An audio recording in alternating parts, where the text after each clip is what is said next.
and welcome to Twitch Tales episode 83. Where did we leave off in episode 82? Well, a little bit of a confusing one, that one actually, because when Apis last left off chronologically is not when Apis last left off in the story. Apis, we find now, is actually back in present day with present memories, finally realigned with their memories of the Feywild. In the last episode, Apis was in the Feywild, finally doing the last little bit of training up how to avoid being charmed by certain fey creatures, training up how to fight with a sword, training up how to be a good fighter, essentially. Then the last few things were done for you, such as giving you your new dice box with your name on it, and giving you your plant suit from the Merry Gentleman that you would need to supplement and improve the soil quality of the Earth Sentinel. The Merry Gentleman wrote you that note that you had in your hand and gave it to you just as a precaution in case some weird Horizon Walker portal jumpy magic happened during your transition to the material plane, and sure enough, he was right. You didn't end up on a different plane of existence altogether, but you did end up in a different part of the world than he had expected. Hence why the note came in use after all. As he was stepping you through the portal, you thought to ask him, "Do you happen to know my mother?" And he responded, "Yes, of course. She's one of my champions." What? He used present day to talk about her, present day tense. So you're not exactly sure what that means, and that's the last memory that comes to Apis as you wake up. Just to recap on where you are, though, several episodes before that, back when you were getting these memories back, you went to the Mycanids. Mycanids are a fungal group, a colony of mushroom people. You got some particular mold for them that they needed in a sort of mind meldy situation. And doing this ritual was the thing that returned your memories to you. And that's where we're going to be starting today. So Apis, as you wake up back in present day for the first time in a while, it takes you a moment of disorientation to work out where the hell you are and what's going on. The first thing I need is all of those memories flooding back to you in a moment, particularly the nature of the Feywild #Feybullshit of the memories, means that your brain might overload on a lot of it. I need for you to make me a wisdom saving throw. If we fail, do we forget everything that happened again? No, you'll just take some psychic damage and be confused for a while.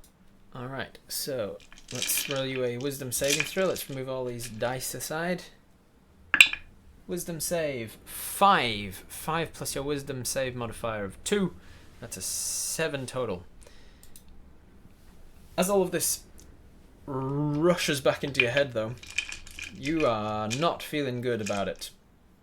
There's a lot of issues as all of this information and the Feywild nonsense and things rushes back into you all at once. You're going to take 13 points of psychic damage, which takes you down to 41, 38.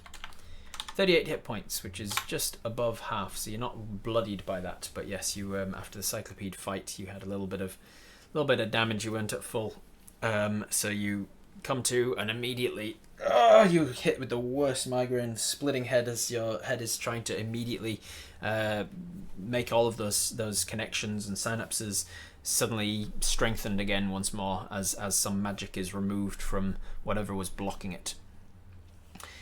You are also considered confused, as similar to the confusion spell. You're going to have a hard time understanding what to do. Basically, anything to do with concentration checks or intelligence, wisdom, charisma saves or checks, you're going to be at a disadvantage on. As you're a little confused and dazed, and things are coming back to you slowly, you hear the Mycanids who can speak to you via their what do they call them, the conversation spores, essentially, that they can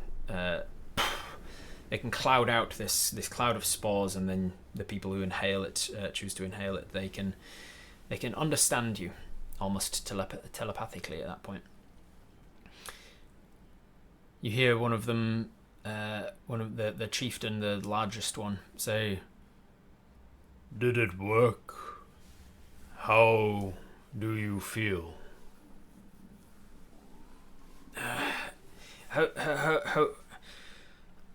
How long was I out? Around an hour. Only an hour. I've just perception check to see if the fun guys have changed their demeanor. Interesting. All right. This would be more of an insight check.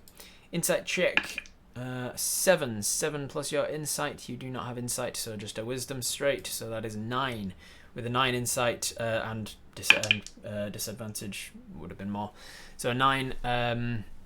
You can't tell. They don't have faces in the same way that you're used to. They don't have body language in the same way that you're used to. They speak telepathically, so you're not even getting like tone of voice. They're incredibly difficult to read any sort of demeanor. From what you can tell in your disoriented, confused state, there's nothing different about any of them. Well, this isn't the Feywild, at least. Thank you. Thank you. My memories are coming back slowly. This is going to take some. Seed, I think, is going to walk over at this point, and Seed has spell slots.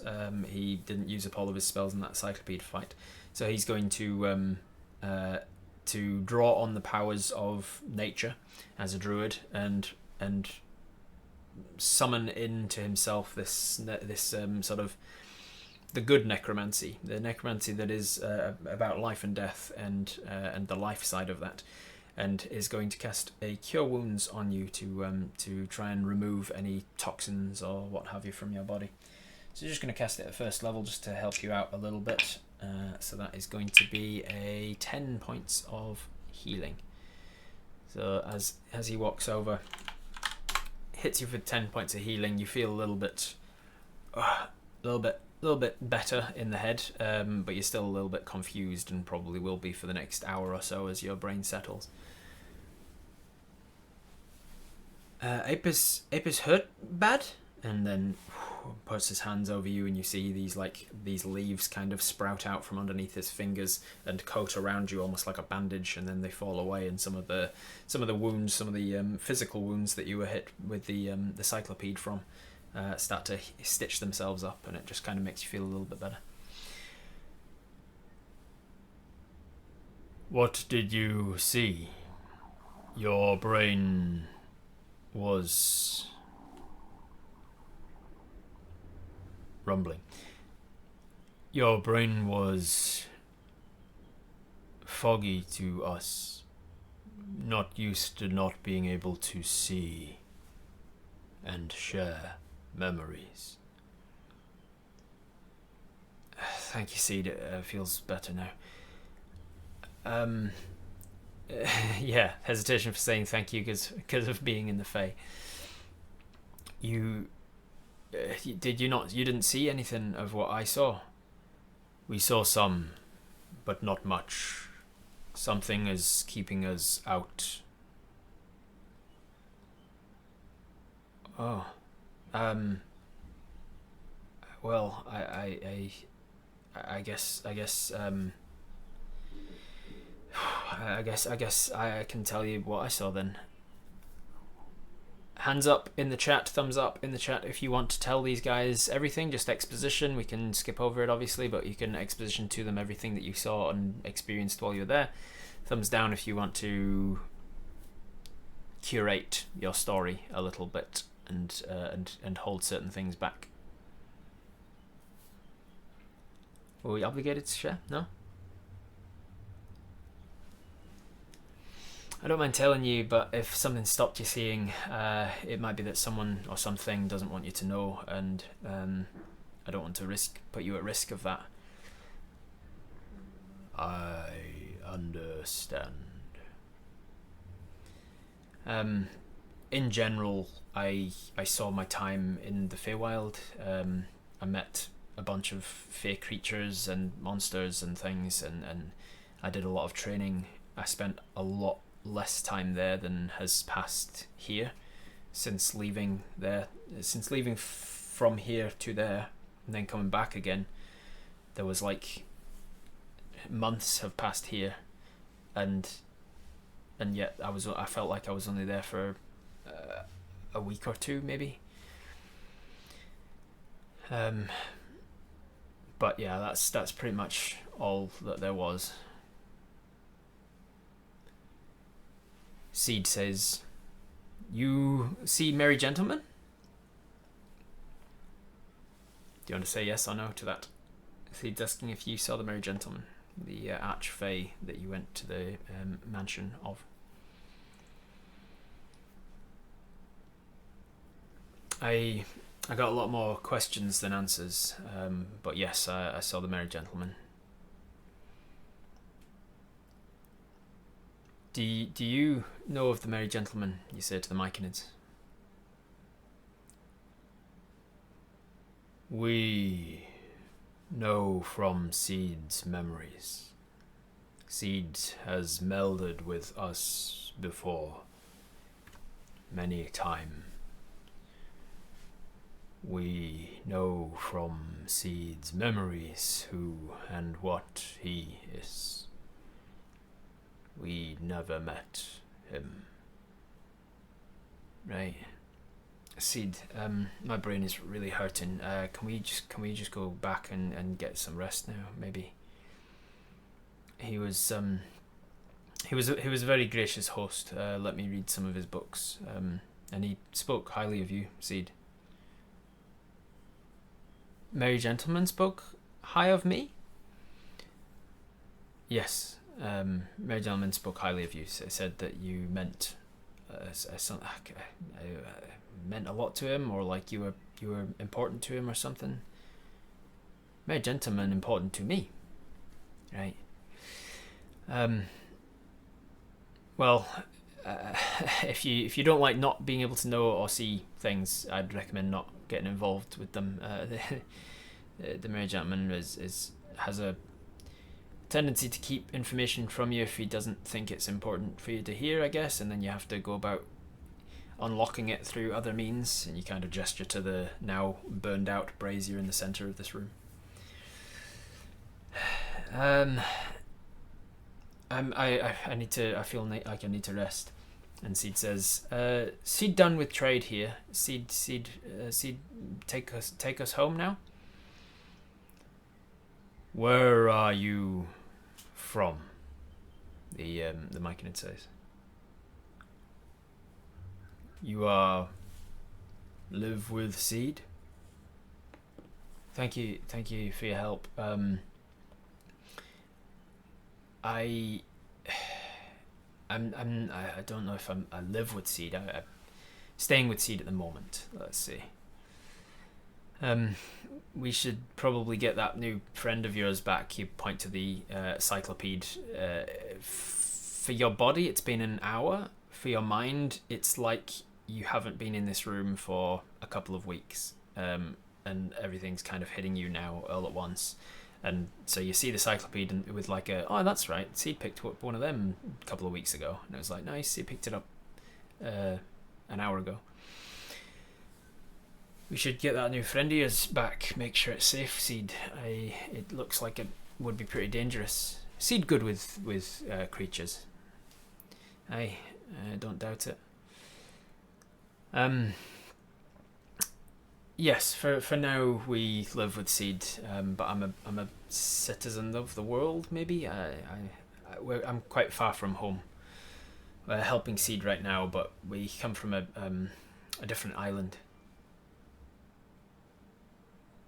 How will you get home?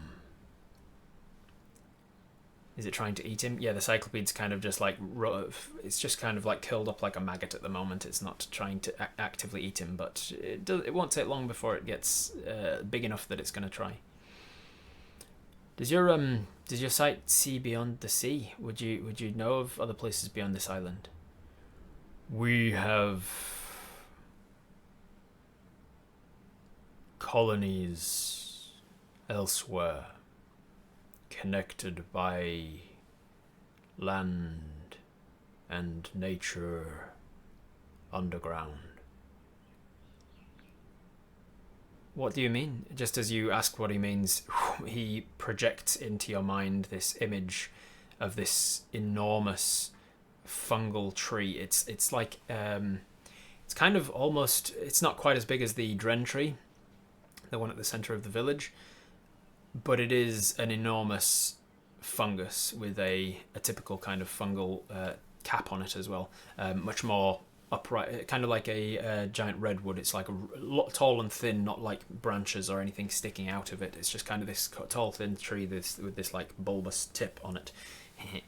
And it seems like it's in an underground cave that is entirely, basically dark. But because he's projecting it from what he can see, he's showing you in the vision that he would be able to see it.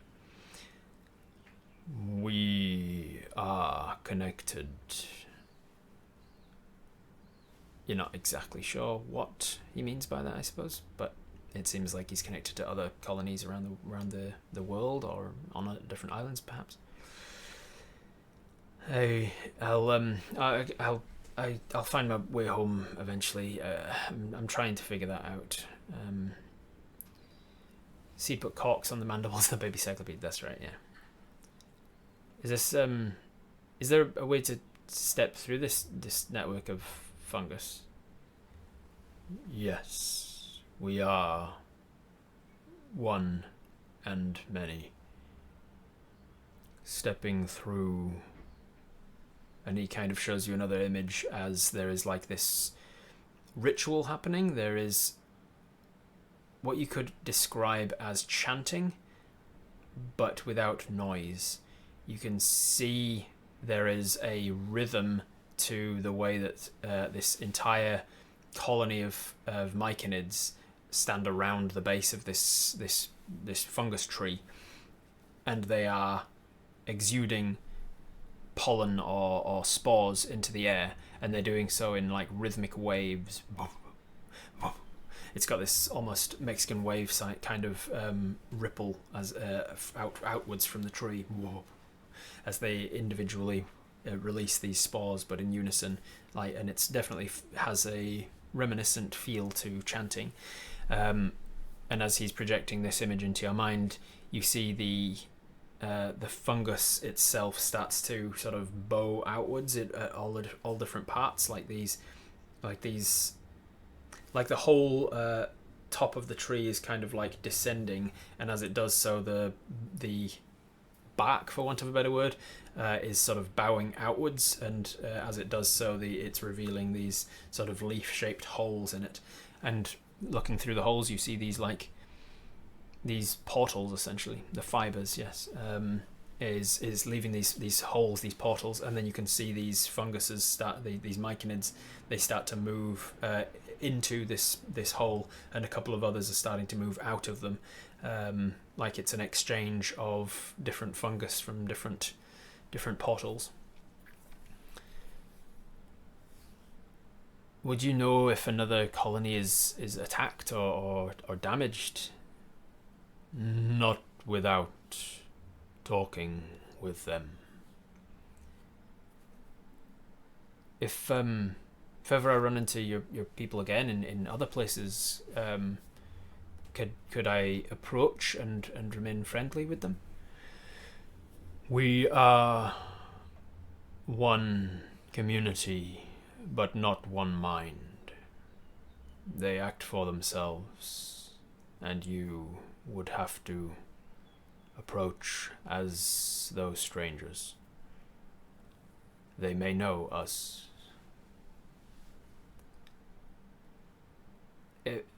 When it's time for me to travel, could I travel with you. Would you like something in trade for that? Alas, we have lost access to the transport. How do you mean access? There's this ripping noise as he pulls his feet up out of the ground. Seems like for the last hour he's like rooted himself in. Pretty much any time that you're noticing that these Mycanids stay still, since you've been here in the Mycanid village, you see that the second they stop moving, it seems like tendrils start to sprout out of them and like seep down into the ground, and the longer they stay there, the more rooted into the ground they end up being. And they're happy to just stay there for hours, maybe even days at a time, just not moving.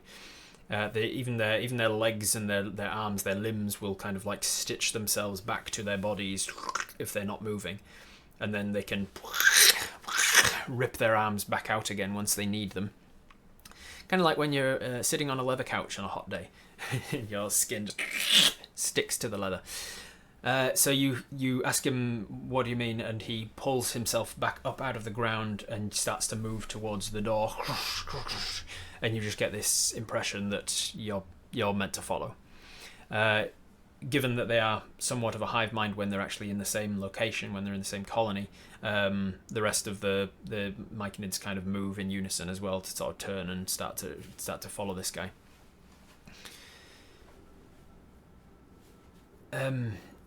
Is there would I be able to receive something to show that I'm friendly to them if I meet others of their...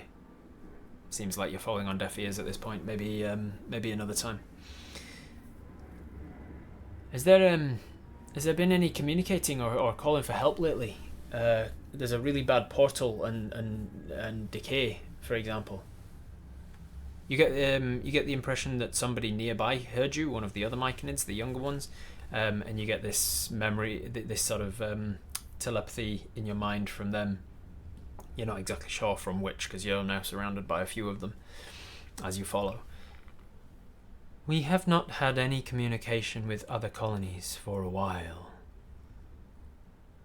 The transport has been blocked to us. We are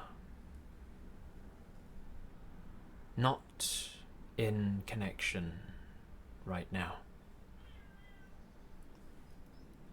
You're alone?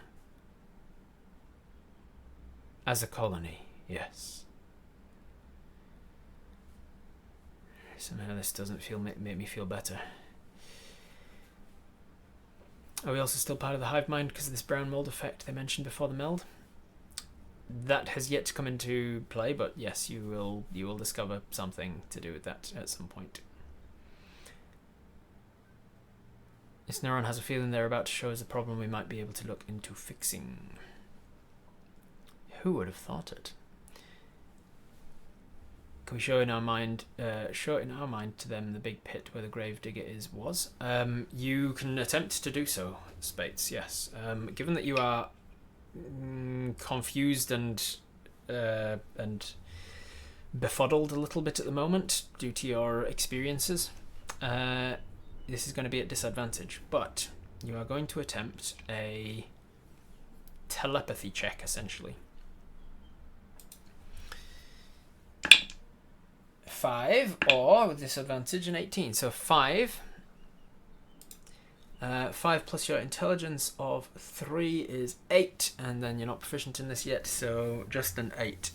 You picture the gravedigger, the place where the gravedigger is and the pit and the bodies and things. But you try and like think how do I show them this? How do I project this to them? And your brain is hurting too much. You've got a bad headache. How long ago was the last time you could communicate with other communities? We have been disrupted for many cycles, many moons. Like years? We have little need for your calendars. It's going to be hard to get a specific time or date from these guys. It seems like they're not the sort of community that have any interest in your in the human and dwarven sort of calendars and seasons and things. And being that they are underground, even seasons wouldn't have all that much of a difference.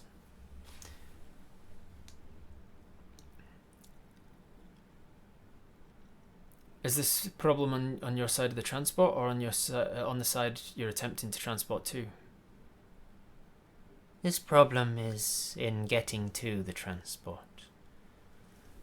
At this point, you've walked through the sort of colony of the buildings, as it were, and into this cave system essentially, and you're just following along, watching your step, following these Mycanids as best you can.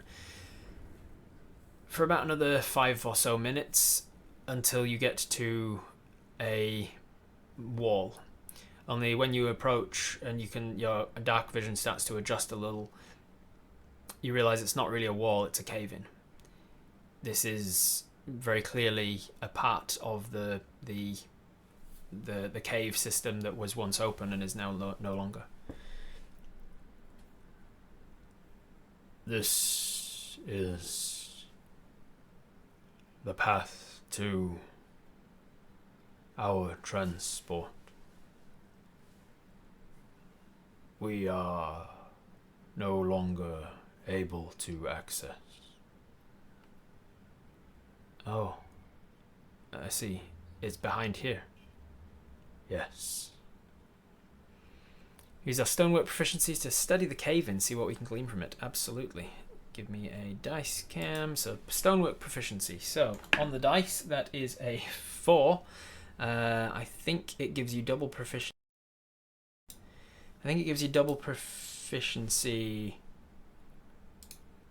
With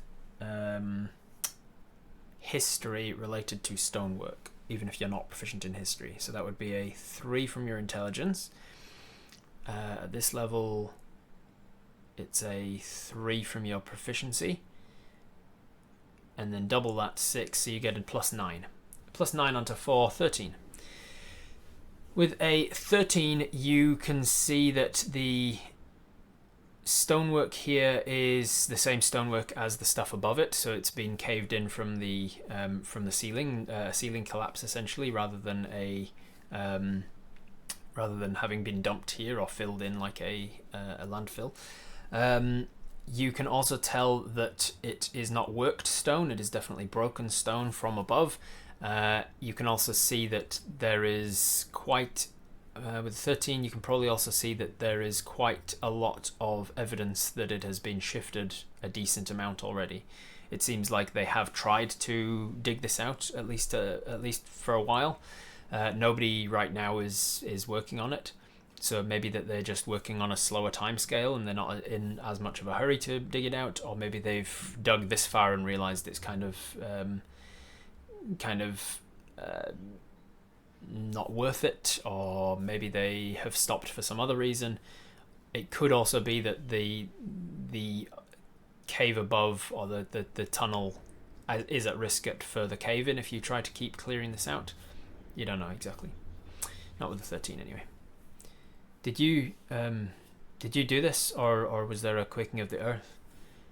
There was a series of events. The earth has been unstable for some time now. Ground and caves will shift and move. Earth creatures will attack. A few years ago, we had a visitor, a man made of shadows. He destroyed something in the caves ahead.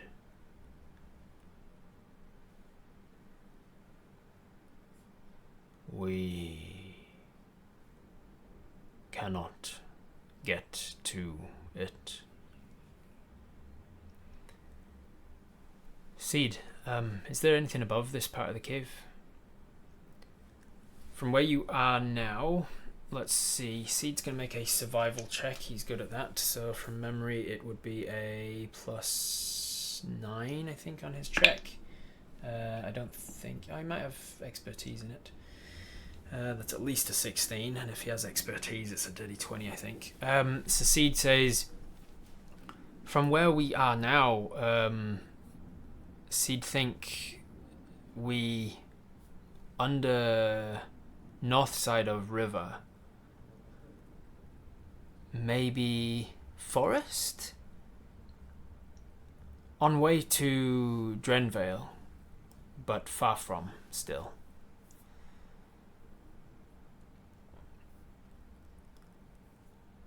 Someone who destroyed the sentinels?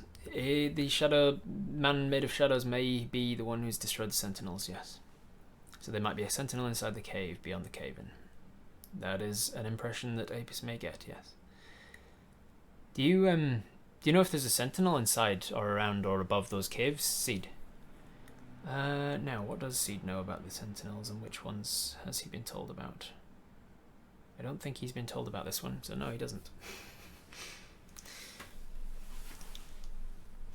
Seed, could you maybe go back to your Earth form and see the other side of the tunnel? Yes, Seed can do Earth Badger, and the infuriating DM hedging of infuriation. At this point, Seed will take his wild shape form. He'll use both of his wild shapes to turn into an elemental form of his badger, and you see this hulking rock form of a badger, and suddenly can earth glide through the tunnel. And as he does so, you just watch him go, and as he goes through, it's like he's just pushed through air or water, and the rock it isn't even displaced as he passes through it. It's just still the same as he leaves into it, meaning that you have no idea where he is or what he's doing or how long he's gone for, or how long he's going to be gone for, and he just leaves you with the Mycanids. Do you remember if there was a statue in the shape of an elf inside of this cave? No statue, no. Right. Not like a really big one, or even like something that could be mistaken as not a statue, maybe. Or what does your transport look like? He gives you the image again. It's this enormous, maybe I want to say maybe like 12 feet wide by 80 feet tall mushroom, essentially, like a really tall, long, thin shaft with a bulbous tip.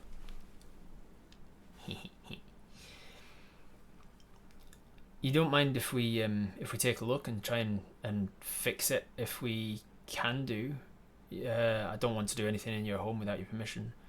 If you can fix this, we would be grateful. What does the thing the Shadow Man broke look like? He broke the cave around our transport. He broke the cave itself? He broke the cave around the transport. Did he destroy your transport? With the cave-in, it is possible, but the transport is living.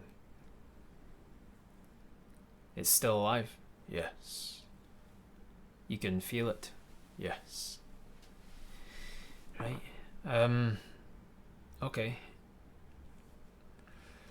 You guys just gonna stand here and wait for Seed? Or is there anything else you want to know? Does the cave, when it's mapped out, make the shape of an elf, maybe? I'm gonna have you make a check real quick. You're gonna make a survival check because you've walked a few of these caves. That is cocked. That is a 10. 10 plus your survival. Survival is, you are proficient in it, and at this level it's a +3, so you've got a +5 to that, so that's a 15 total. The 15 survival check. You're pretty sure that the caves wouldn't make any kind of a, like, if they did, they'd make like a really long, thin, elongated Slenderman version of some tentacly elf man. It would be very abstract. The caves itself don't seem like they've been worked. They look like regular caves. So you're not sure. However, with a 15, you picture the cave around the transportation, the one that was at least 100 feet tall in order to fit in this 80 foot this transport. There's a chance that might look like an elf. You're not sure though. You'd have to actually see it in person rather than seeing secondhand somebody's vision of it, where you can't actually look at it in detail. Can we attempt to feel this transport with a hive mind connection? You can indeed. You are at a disadvantage because of your confusion-y stuff at the moment. So that is a 4 or a nat 20. So 4 with your disadvantage. You're befuddled and you're confused and your head is hurting and you've got a headache and you try and feel what he feels. You're not feeling anything, you're just feeling a sharp pain in your head is all. Why has no one reached out to you? Reached out? How? Seed has been with us. No, but like the other colonies, like if you've been disconnected, why has nobody come? Perhaps they have. We cannot access the transport. Huh. So they might have come through and been in the caved-in area. Maybe. Study the stability of the cave. With your dwarven stonework, natural stonework abilities, you are a hill dwarf, not a mountain dwarf, so that does come into it. But you can tell that this section of the cave is relatively stable, but you can't see the bit that's caved in. You obviously can't see above the section that's caved in, so you don't know how stable that would be if you tried to move all of this dirt, this rock and dirt. Would it be simpler to ask them for a topography of the cave system prior to damage? They wouldn't keep records like that. They're Mycanids. They don't have blueprints of the cave system or anything.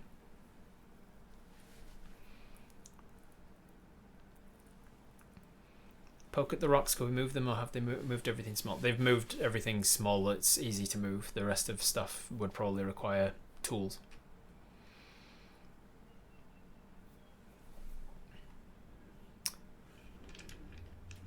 Would it be worth resting until Seed comes back? Yeah, you can do if you want. You can, if you want to take a short rest, you can do so until Seed gets back. You're not sure how long he's going to be. Short rests in my game on the last half hour. Was the transportation thing always a huge mushroom?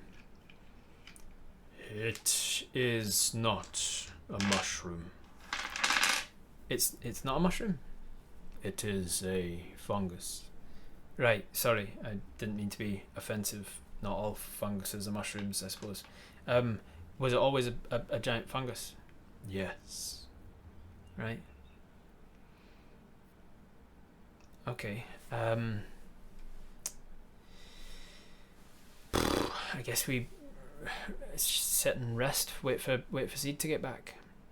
If we sit and take a short rest, would it help with the confusion stuff? It would, yeah. Taking time for your brain to just settle and not try and think about things too hard, you might get a little better with the confusion stuff. Do those cyclopedes ignore you? Cyclopedes. Just gonna roll something real quick for you. No. There's you kind of try and picture one. You get the cyclopede in your mind, but you're not sure how to project it. The creatures with the eye. Yes, the things down the hole. They have no interest in us. right? They had interest in me. You have blood. Oh, and you don't have blood, and they're bloodsuckers. Interesting. I vote short rest for a clear head. Alright, thumbs up for a short rest, thumbs down for not a short rest. Drink some water, eat some rations. The baby cyclopede go with seed when he wild shaped. Technically no, he cannot wild shape a creature into his own body. He can wild shape objects into his body, but not creatures. So he would have left the cyclopede with corks on its mandibles, corks on its little pincers, and another cork on the end of its proboscis, just kind of like sitting somewhere.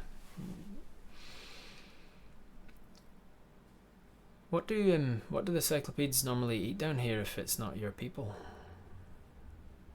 There are a great many things that live in the dark. Vermin, tunnelers, beasts, and monsters from below. Monsters from below? The caves delve deep. In parts, the caves delve so deep that it breaks into the below. Breaks into the below. We should have 7 hit dice. We should have 7 hit dice, Sparrow, but I think we used one of them. I had in mind that we've used a hit dice, but maybe not. Right. Okay. How do I'm seeing images that you're showing me. How do I do that to you? You think of the image and show me. Right. I'm trying that though. Like I'm picturing the cyclopede, for instance, and I can't show you it. It will take time. How do you speak? How do I speak? When you are vocal, because this is all telepathic, remember. When you are vocal, how do you speak? And then you say aloud. I don't know. I just do it. I guess. You had to learn. Yes, I suppose I had to learn. And now you think of it when you speak. You think of every movement of your mouth. No, I guess I don't think about every single movement. You will get to a point where you can think like you speak. Right. You sit down on the ground, holding your head. Oh God, wishing you had some sort of painkillers. You do have 3 spell slots, by the way, and you do have Cure Wounds if you wanted to use it on yourself. Just to because you're at 48 out of 74 hit points at the moment. If you wanted to spend another spell slot on that, you could, or you could just hold on to that and hope for the best. You're gonna sit down. You're gonna hold your head. You're gonna think about just resting for a moment. Take a water skin out of your pocket and have a sup of that. Get some fresh water. You got your second wind, yeah, you can use your second wind as you go into a short rest, because you'll get it back on a short rest anyway. So as a fighter, you take a second to think back over the some of the training that Rikash taught you while you were in the Feywild, that of it that you can remember. And then you are suddenly reminded of an oasis that you saw once, a serene lake in a forest. A glassy, smooth, perfectly calm, still lake at the edge of Flown Shale's tree. The goddess of healing herself showed you this lake. And it just, picturing yourself there again, just it fills you with this calm and sense of serenity.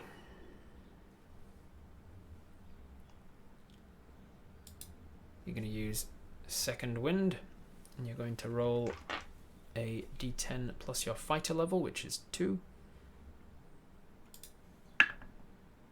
That is 8. You are going to recover 8 hit points with your second wind, taking you up to 56 of 74 hit points. How do people with aphantasia communicate effectively with these people? Ask someone with aphantasia. They the telepathy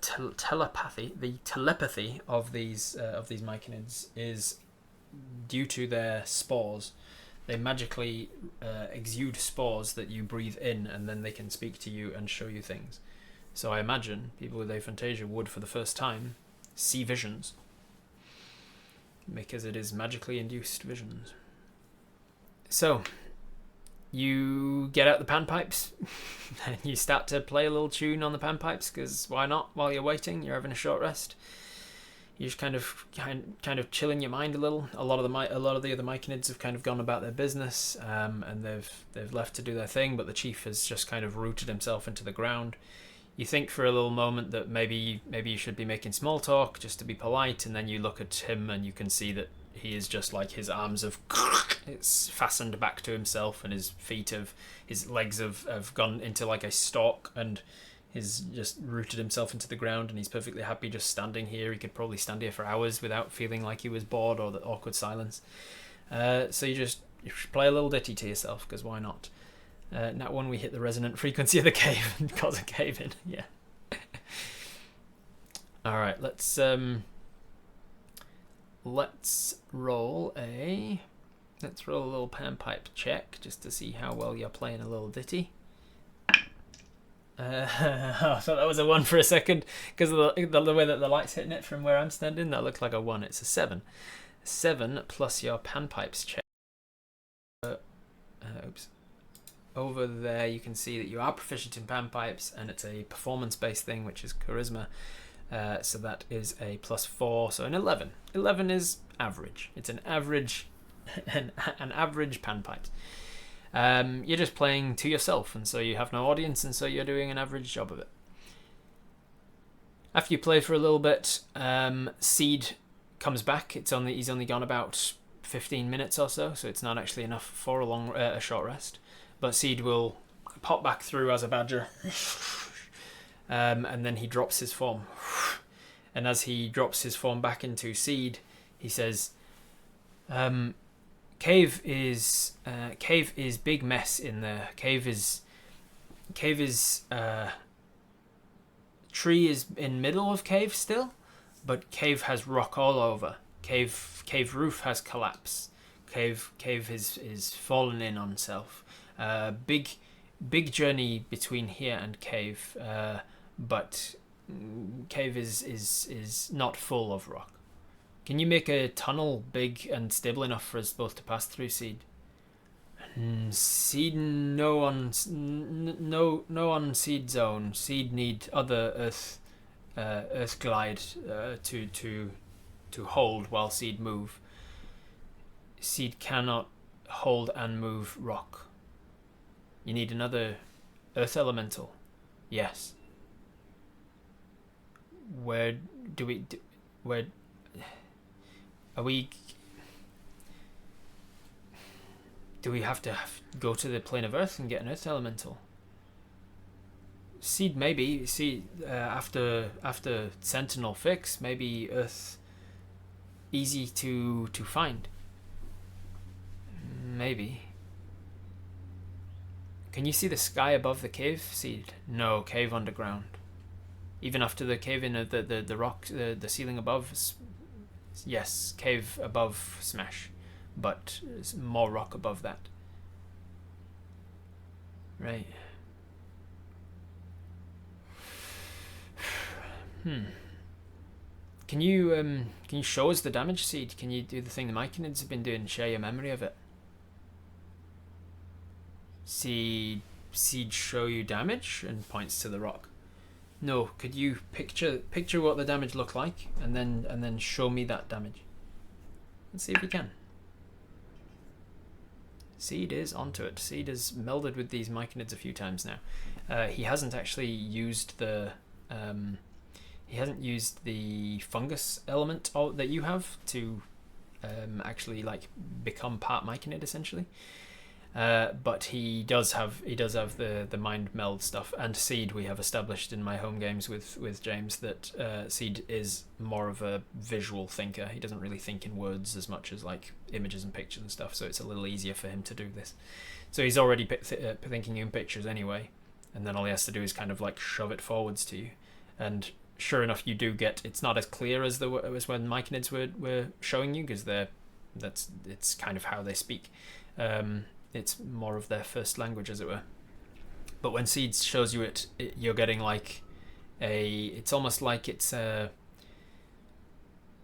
hyper-saturated kind of cartoony version of what it was. But you are seeing the same sort of cave as you saw with the Mycanids and the giant fungal tree in the center. But you're seeing that the ground is covered like good 10 feet deep in parts with rock and rubble and stuff, and the ceiling is all kind of mashed up as well. You can see that there's some damage to the fungal tree as well. Did you see anything that reminded you of the sentinels you've seen so far? Anything that stood out? Seed has a visual accent. Pigeon telepathy, yes. Do you think we could get there, Seed? With help from other Earth folk, yes. Okay. So do you think we have to go back to the Earth Sentinel and find some sort of Earth elemental to help us? Could be a good idea. The Micanid, who apparently has been listening but kind of in a dormant state, speaks into your mind again and says, "If you fix our path to the transport, we can send you home."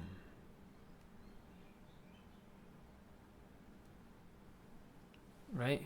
Well then, seems we've got our work cut out for us. What do you guys want to do? You can stay here for another 10 minutes or so to finish your short rest if you want. Seed, do you know anyone who can speak Earth Elemental? Seed speak Earth when Seed in Earth form. Or if we take a long rest here while Mel orders Earth-dwelling insects to clear the tunnel along with Seed, could that work? You're not going to clear out... Like, the rocks that are too big for the Mycanids to shift without tools are not going to be shifted by ants and beetles, are they? Can we trust the Earth Elemental after what happened the other day? Earth rock folk that attack us were not friends. We find friendly. Right, but how do we know which ones are the friends and which ones aren't?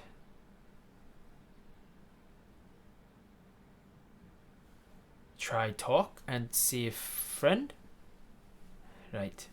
You gather that Seed has got a very simple mind when it comes to things like friendship and charisma and stuff. He's not the most charismatic or intelligent of creatures. He's much better with animals than sentient folk.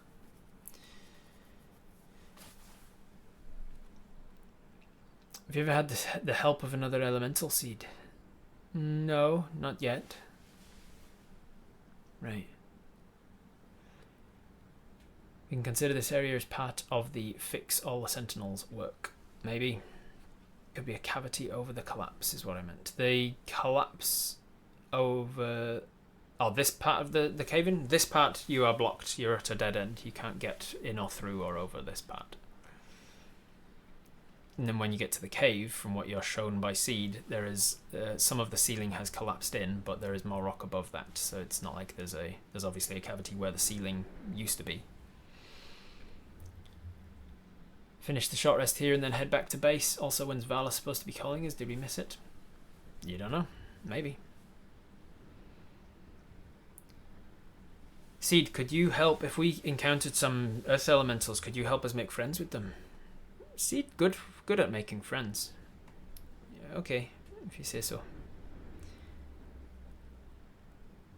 Can we ask TomTom for the closest portal to the Shadowfell since we haven't been this far from the village yet? That's a very good point. Sure, you sure can. You bring out your hand and you ask for TomTom. I didn't cover this in the recap, so anybody who's new has no idea what we're talking about. Out from under your bracer comes scuttling a little beetle. A little beetle that you don't feel against your skin when he's not actively standing on your palm.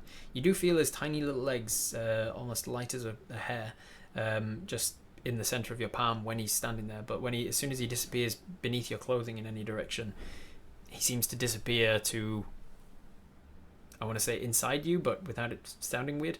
Tum-Tum is more of an extension of your abilities as a Horizon Walker rather than an item or an object himself, or a creature of his own. So you ask for Tum-Tum, a tiny little blue beetle that comes out into the palm of your hand, and you say, Tum-Tum, where's the location to the nearest Shadowfell portal? And it looks up at you with its little eyes, little antenna. Doesn't seem to react. Doesn't seem like within whatever range Tum-Tum has, it doesn't seem like there is a Shadowfell portal. Tum-Tum, where's the nearest location to a feywild portal? Again, just kind of stares at you. Tum-Tum, is there a portal to the plane of Earth nearby?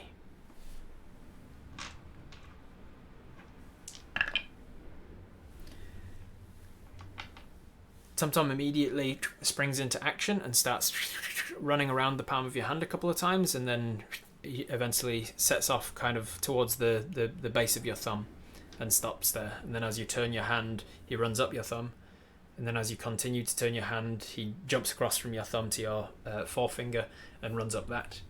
And you can see that he's definitely pointing in a particular direction and staying in that direction as you move. There is a portal to the plane of Earth, and it is kind of almost perpendicular and leftwards of where you're looking at this this rock fall. Are you aware that there's a portal to the plane of Earth just along here? The Earth has been unstable of late. Creatures from that plane appear and disappear. Portals itself seem to open and close.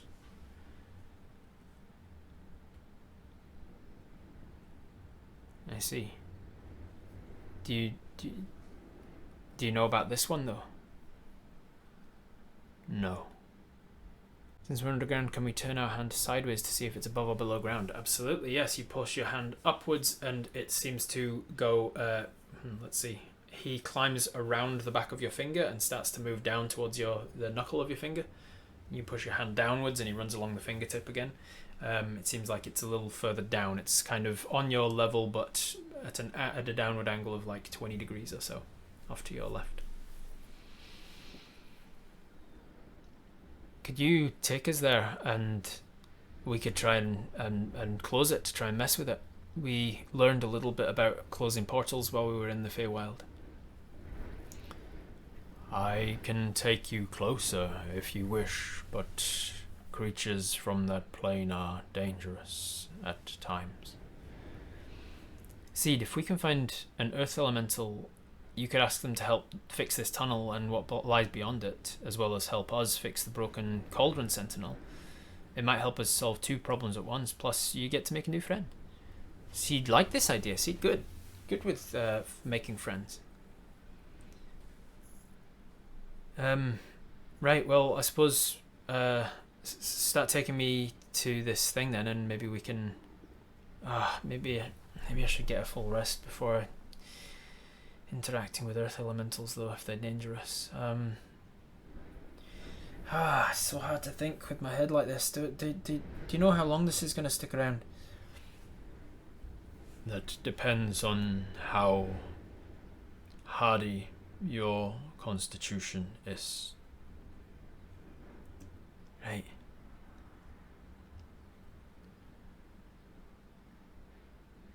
Long rest, nothing is pressing at the moment. We're assuming a lot for our chances on befriending an elemental. Probably not a great idea to be going after potential danger when we're this hurt. We did just pick a fight with the Cyclopeds and then get a flood of memories. Yeah. We should go back and see if Julius is able to help. Back to the village. Alright, so who wants to finish the short rest? Who wants to have a long rest here with the Mycanids? Who wants to go back with Julius, with Seed to Drenvale and speak to Julius, the unicorn, and have a long rest there? And who wants to go onwards with this guy to try and find where this this Earth Elemental portal is? And anything else? Is there a chance Seed may have known Mama Hive? Can we ask? Seed, did you ever know any dwarves like me? Seed know some dwarf. Did you know any like me though? Like anybody who looks like me, or particularly a woman, an older woman? You describe your mum as best you can with the hair color and the hair waves and things. Seed know dwarf in Stanhon Dwarf City. No, she wouldn't have been from there. Okay, maybe not. Nobody at your village? You've never met anybody, a dwarf, a merry gentleman never brought a dwarf round? No. Right. Seems like either he doesn't or he doesn't know that he does. Alright, so let's see. Finish short rest here, go long rest, go back. Julius, that's all of them, all of the options coming up. Short rest and then leave the long rest. Long rest out of the cave for the fresh air. Short rest. Finish the short rest first. Alright, so we'll do the short rest first. So you sit down, since you were like 10-20 minutes away from finishing your short rest anyway, you're just give me a second. I need to catch my breath and think a little bit more. Just give me a moment. And you sit down. It's a lot going on. You think about the Sentinels.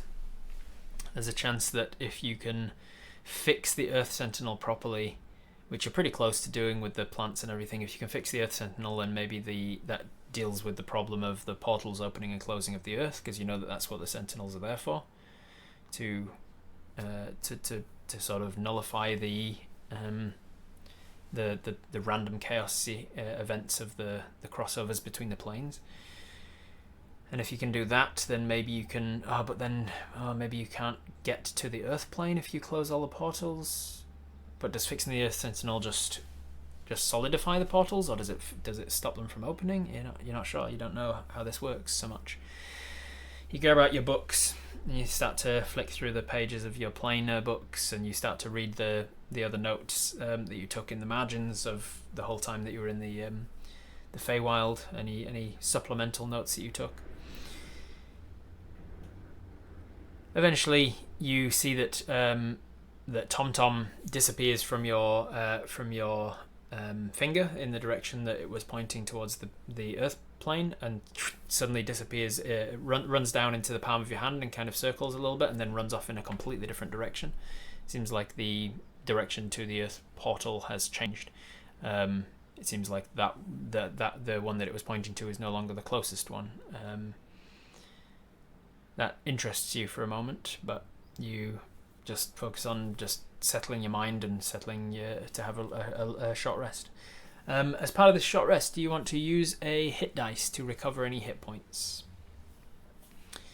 Being that you are a fighter, you'll get your action surge and second wind back, but you'll only get one hit dice back per long rest.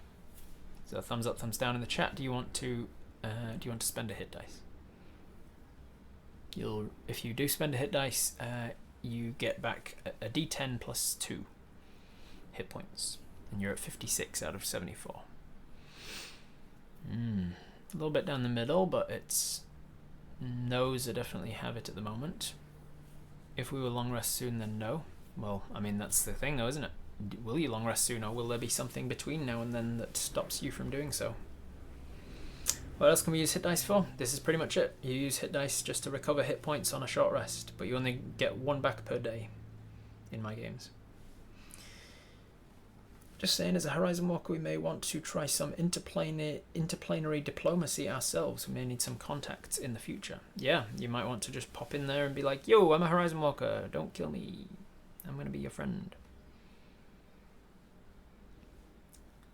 If we build a cairn close to the Earth portal, perhaps it will count as improving the environment for it if we build it stable enough. Stable cairn, stable portal, maybe. Maybe.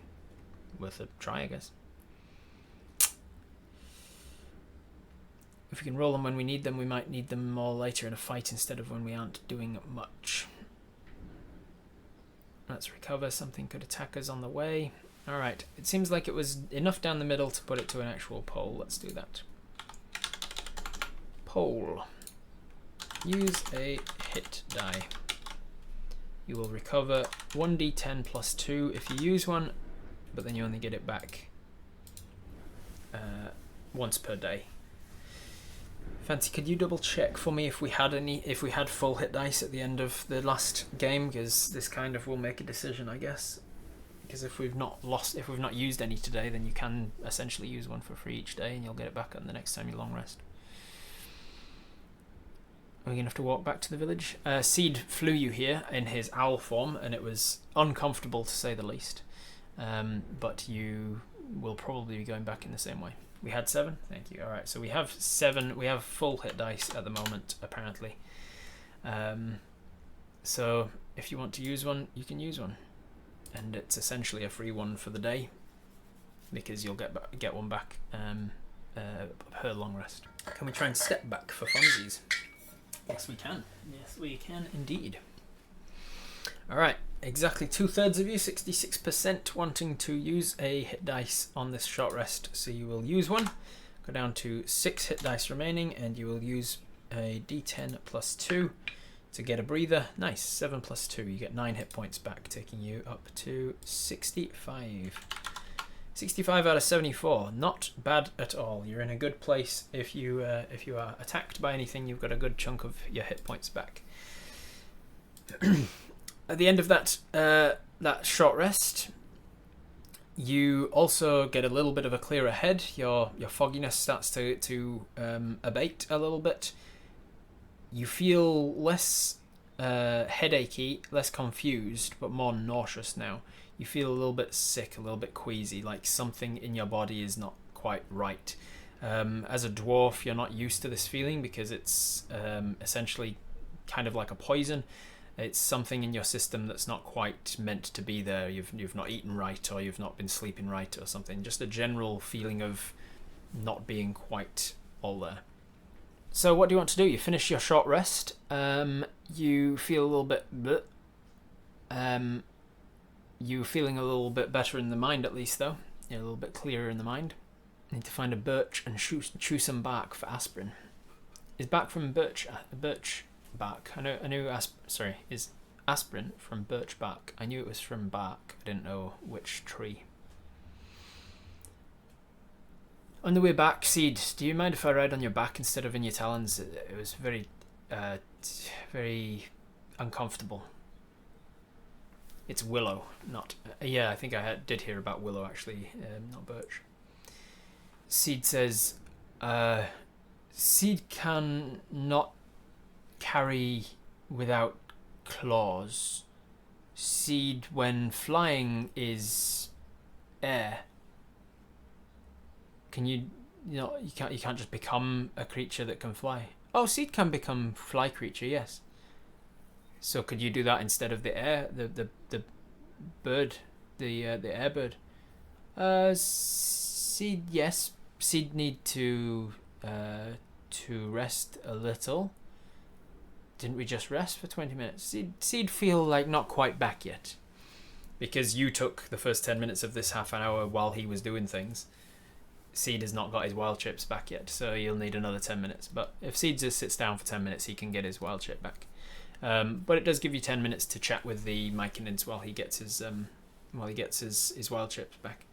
What do you want to do for 10 minutes? You check your book. You did that in the last 20 minutes. I don't think there was any notes. Like, we went over the notes while you were making the notes, didn't we? I don't know if there's anything specific that I was meant to come up with and forgot. The information you wrote down in the book during the Feywild arc of the campaign, you have now got access to. You'd have to be able to hold on to his bird form while he's flying crazy fast. That is correct. We take that time to explain our plan to the Mycanids. Great. So you take the 10 minutes of Seed finishing his short rest to tell the Mycanids, look, I think this is what's going to happen. I'm going to go with Seed back to his village. I'm going to talk to the people there and decide what to do about the Sentinels. There's an Earth Sentinel there. We're going to fix up the Earth Sentinel. We're going to try and use that to deal with your Earth problems so that we can have a more stable cave when we start to dig it out. Because obviously you don't want to be digging the cave out if Earth portals are opening up and just filling the place with Earth anyway. Also, I might be able to meet an Earth Elemental if we're lucky and like befriend one, and then bring it back, and we can work together to clear this thing out. If we can fix out the cave, then everybody wins. As you're explaining all of this, I'm just going to have you make an insight check on yourself. A self-insight check. Alright, that's a 5 plus 2. 7. You don't pick up on certain things about what's going on for you. You just put it down to queasiness still. You just feel sick. You just feel ill, and you're kind of putting it down to that. I'm going to swap out the dice for you for the superstitious among you. Just roll better, Apers. By the time you finished your plan to these guys, Seed is feeling a little chipper. He's standing up and giving himself the stretches, and he goes, "I think Seed's ready for flying now. We fly back now, yes? Yes, I think we're ready to go back. Is that right, everybody? Anybody wanting to stay here or ready to fly back with Seed? Give us a thumbs up if you're ready to go back with Seed. Give us a thumbs down if you want to stay here for any reason. Can we make a sling? Oh, right. A sling for holding on to Seed, not a sling for like flicking stones like David and Goliath. You want to leave the cave and step back before flying. All right, yeah. So you say, right, let's head back out of the cave. Are you really taking this, Seed? Yes, Seed found new pet. Pet help Seed in Seed Village. Okay. You should really, like, you carry while I carry you. Do I have to carry this? Okay, fine. You step out of the cave, and you think about your Horizon Walker abilities, and you're like, just give me a second, Seed. I almost called him Steve. Give me a second, Steve. Give me a second here, Seed. I'm just gonna see if I can go to your village. Just, I don't know. I feel like maybe I've got abilities that I should really practice a little bit more. Since my time in the Feywild, it was quite clear that the Merry Gentleman wanted me practicing some of my powers a little bit more, so let's give it a go. I'm going to roll you a percentile, only I'm also going to roll it with a D1000 in it as well, because there is only a 1 in 1,000 chance that this is going to work because of a lot of reasons. So basically what I'm going to do is I'm still going to give it a chance of working, but for it to work you need to roll a 0 on this dice, a 0 on this dice, and a 0 on this dice. If you aren't rolling a direction dice in that too, I'm going to be so salty. Alright, so you think about it.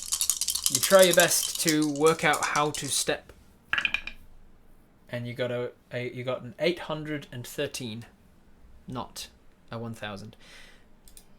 So nothing happens.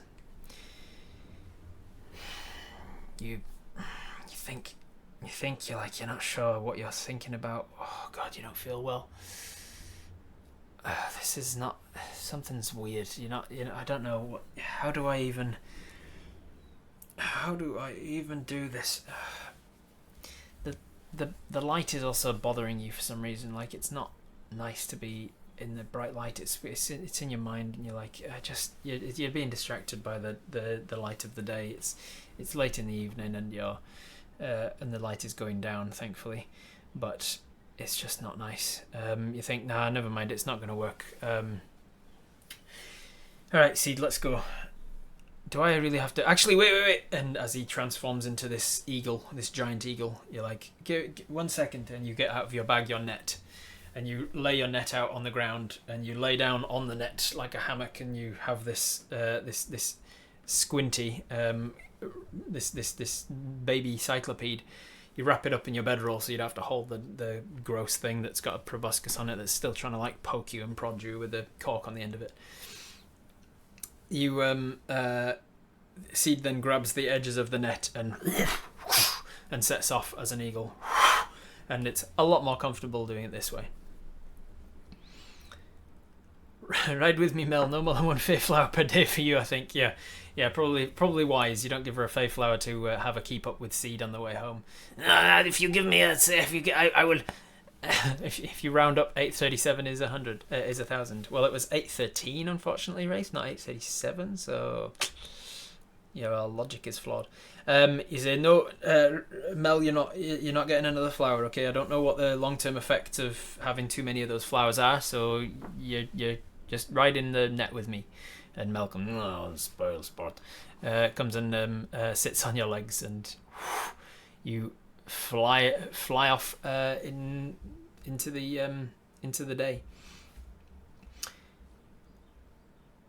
There's nothing on the way that's a problem. Like Seed knows the direction, and because of the Steam Sentinel and the fact that he is short rested and attuned with the Steam Sentinel, his mind is not befuddled by nature of trying to get back to his village. He knows his directions very well as a survivalist, and it's a few hours of flying or so before you touch down.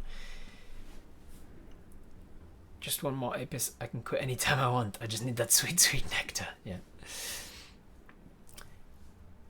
You touch down in the village, just on the outskirts, and Julius trots out to meet with you. And you're getting used to speaking with things in telepathy now, because Julius also converses in telepathy as a unicorn. It is uncomfortable of a journey, but not because of now being trapped inside of claws, but because of the light of the day. Thankfully, it takes you long enough to fly there that the light has pretty much set by the time you get back to the village. Mel's with you as well in the little netting. Eventually, you touch down. Julius comes trotting out and speaks to you in telepathy. Welcome back. What is it that you've discovered? Your memories, was it successful? You say, I mean, in a way it was, yes. I got my memories back of the Feywild. They all kind of rushed back at once, so I'm still reeling from some of them. The merry gentleman said, well, actually, maybe you don't want to tell him everything, so I'll put that as a poll for you guys, essentially. Thumbs up if you just tell Julius everything. Thumbs down if you want to orchestrate the information that you are going to tell him. Alright, most people saying thumbs up, tell Julius everything. See, yeah, I told that what I recently discovered as well was the merry gentleman said that apparently my mother is one of his champions. Is that right? A champion like Seed? Yes. I don't know, a champion like Seed, but one of his champions, he said. Do you don't happen to know who she is? I've never met your mother. Not to my knowledge, anyway. She is a dwarf? Yes, dwarf like me. I don't believe I've ever met her. Right? He's never mentioned his champions. He's mentioned his champions in vague terms, but the merry gentleman and I are not confidants. We have a shared purpose. He does not work for me, and I do not work for him. I work for the gods, and I am destined to protect this village. Right. Do you know what his champions are destined for? You would have to ask him, I suppose. Not that you would expect to get a truthful answer or an honest one. Right. Anyway, so I went to the feywild and I did some training, and you cast the exposition cantrip and tell him the pertinent information about the situation. You also catch him up to date about what you've just discovered since arriving back, that the Mycanids have a way of sending you home, but they have a cave-in from one of their transport. And Julius sort of nods and says, "That was the next thing to discuss. I'm glad that you have already gotten there ahead of me. It's going to make this easier. The Sentinels seems like they might have to be fixed in order to an extent. I have not yet told Apis about the Air Sentinel, but that cave seems like it may be the Air Sentinel." "What do you mean exactly?" "The cave itself is in the relief of one of the founders of this village. The Mycanids moved in and started to use it for its lofty nature. It was one of the only places they could grow their transportation, their plant transportation, or whatever it is they call it." "Right. The Air Sentinel, much like the Earth Sentinel, is responsible for the closing, or control at least, of its respective element. Without it, portals to the plane of air may remain open at whim. There are things around that Sentinel, portals and instabilities to the plane of air, that causes problems. Thankfully, we are not close enough to find many of those problems here in the Drenvale." Transportation. That's very good, Creative Garden. Apis says, so you could say it's almost like a transportation. That's very good. And you get inspiration. I love it. Love a good play on words. Wonder if Vala just got random jumbled memories as a response then, or if she didn't even call back. Who knew? Who knows? If her mum is still alive and MG has her working, I missed that, and has her working for him, I'm still concerned about Lokara's whereabouts. Yeah. Do you have any advice on how to befriend an Earth Sentinel, an Earth Elemental? You fill him in on the plan. I would say that you are on the right lines, that with the creation or protection, or with the fixing of one Sentinel, we may find the fixing of the next easier. I did not mention the Air Sentinel to Seed because fixing it, I figured, would require the assistance of an Earth Elemental. And while the Earth Sentinel is not active, we risk a great deal in trying to teleport ourselves to the plane of Earth. But once it is fixed, we would find it easier to get there and back again, and to find friendly folk while there. I don't, unfortunately, have any specific advice on how to befriend Earth Elementals. The Mycanids were speaking of a below under their cave. Do you know what that is? I believe they would have been referencing the below, capital T, capital B. It is one of the names for the endless ocean, the dark abyss, the infinite cave, the underdark. It is a plane much like the material that is accessible from the material plane and others. An endless, infinite cave in every direction, similar in manner to some of the caves in the surface of the elemental plane of Earth, but much more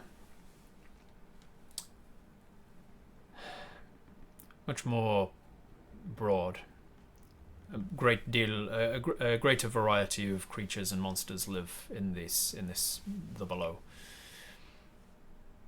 Yes, thank you. You get your short rest back from all of that stiffs.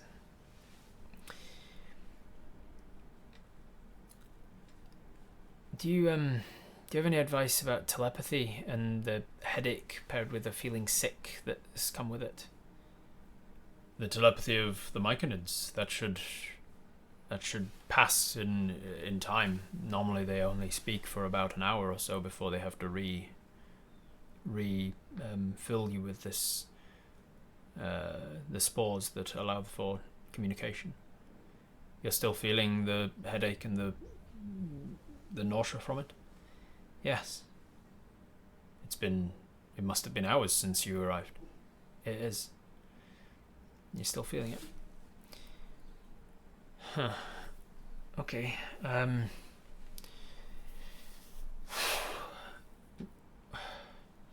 was kind of thinking that I should leave fixing the Mycanid's cave until after the Sentinels were all fixed so the portal instability couldn't interfere. But I did consider the possibility it might be a Sentinel itself. Nothing for it, I suppose. I believe the Air Sentinel will help us with some of our future Sentinels as well. There is a plane of ice, and the plane of ice is strongly tied to the plane of air. And without the stability of the Air Sentinel, I do not believe we will be able to fix the Ice Sentinel. Right. Okay. So are all the Sentinels just elements? No, not all of them. Do you know where all of the Sentinels are? I know where most of them are, but the gods provide me with the information I need in the moment. I know where the next few Sentinels are and vague information about the next. Right. Have you checked on the progress of the Earth Sentinel while we were gone? Was the plant enough to do the job? The plant is definitely doing the job. It will be a matter of time at most. A day or two and the Earth Sentinel should be fine. Nothing more that we need to be doing. The animals are doing a fine job. And you know that that Seed has a way every night of doing a Woodland Demagogue, which is another spell that James and I came up with together, where Seed can essentially give like this speech to a bunch of animals that are present, and and depending on his animal handling charisma check, he can ask them to do certain tasks for him, tasks that they're capable of doing. And one of the things is he's asked the badgers and the burrowers and the insects and stuff to start ferrying away sort of poisoned or rotten or decayed earth and ground that's not good, and replacing it with like fresh soil and fresh elements. So the animals are working on the Sentinel at the same time as your filter plant is also doing the same job. So between them, they're going to have the Sentinel fixed in a day or two.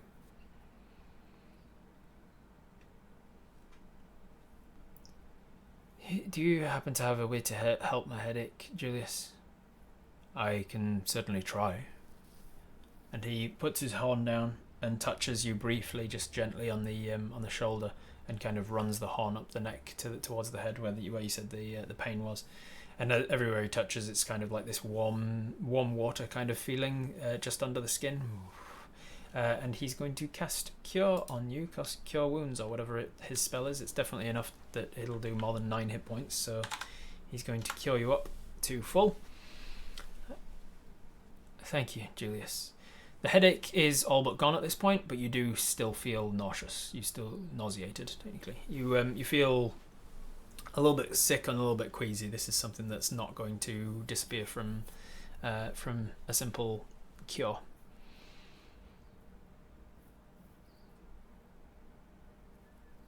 You also, at this point, let's see. I think that enough time has passed. Let's roll you another insight check on yourself. See what you can pick up on of your own. Your own self-reflection. 10 plus your insight of 2. That is a 12. With the 12, you kind of get a feeling that you're being a little bit irritable as well. Like things are getting on your nerves a little bit more.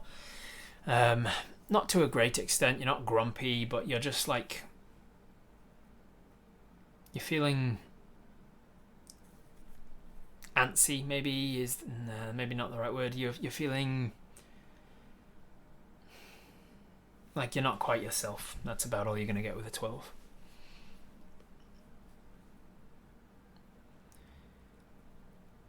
Does Julius have a way of doing an MRI on us and see if there's a deeper reason for this nausea? Unfortunately not. I was thinking it might be a disease. I was hoping he'd cast restoration. His cure, his touch is like a paladin's lay on hands, and he could remove a disease if it was a disease. It is not. Possibly dehydrated, famished. Yeah, you do feel a little bit hungry actually. You haven't eaten much all day, and you don't with your memories having shoved 2 weeks of stuff into like 1 hour of your day today. You're completely lost as to like when you ate today and if you've eaten today, and so you head into the village and start your long rest. You eat some food, you drink some water, you feel a little bit better. You also feel drawn to Seed's garden. Seed has a garden that he is cultivating within the village of Drenvale as well, within the grounds itself, where he grows certain like ingredients, potion stuff, where he grows herbs and basic root vegetables and things to survive on. And you're drawn to that. You feel less irritable when you're in that garden. You take your shoes and socks off as well, just because you kind of feel compelled to do so, and you plant your feet down into the dirt and kind of like make fists with your toes, and you feel more relaxed, more grounded.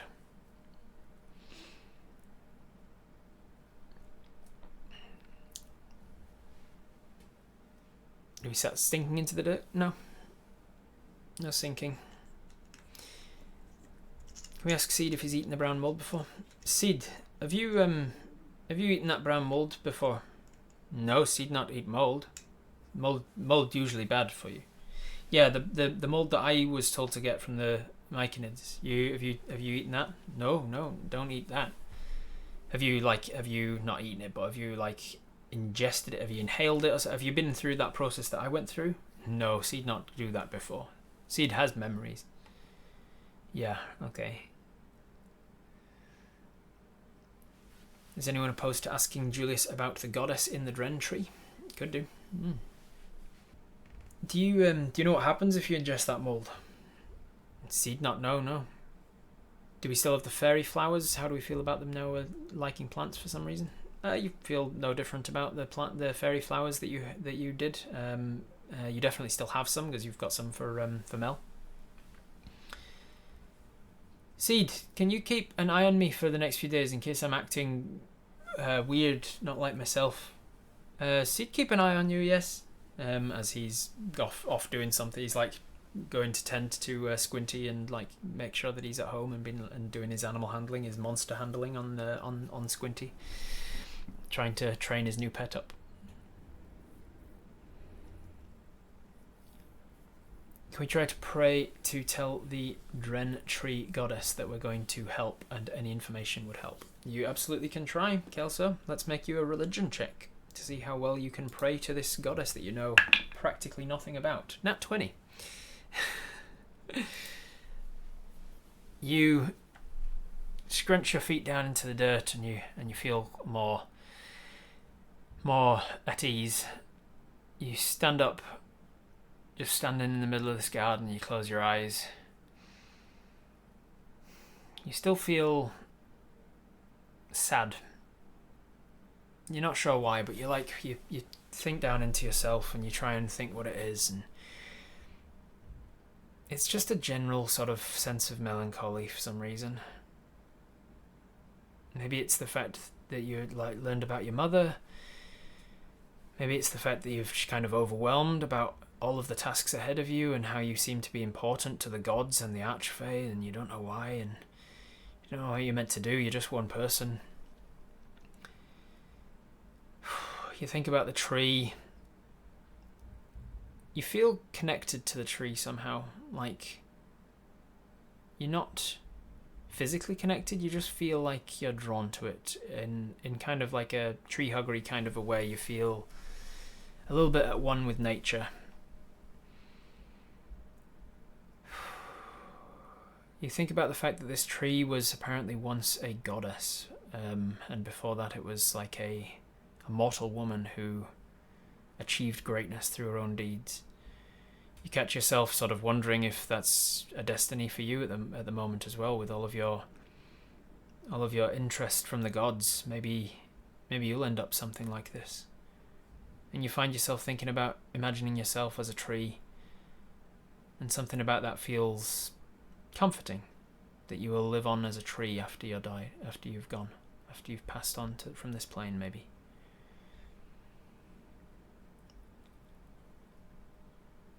Maybe it's all those memories of being in the feywild where that sort of feeling doesn't exist and those sorts of emotions feel more stark here. The thought occurs to you and you realise, yes, that probably does explain a lot of it. You do feel irritable and sad because you haven't for the last couple of weeks.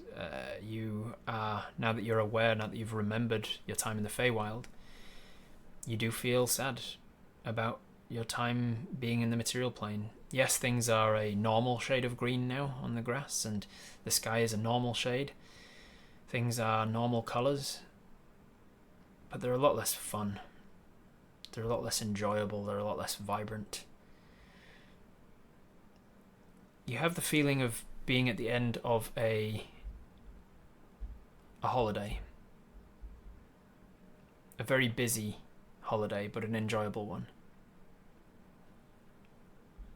And you are now back at work and you have a lot of responsibilities ahead of you, and you feel sad and you feel a little sick. Is this the sickness we were warned about, that we were charmed by the feywild? It seems so, but knowing so doesn't help. You realise at this point that yes, you were indeed charmed by the feywild.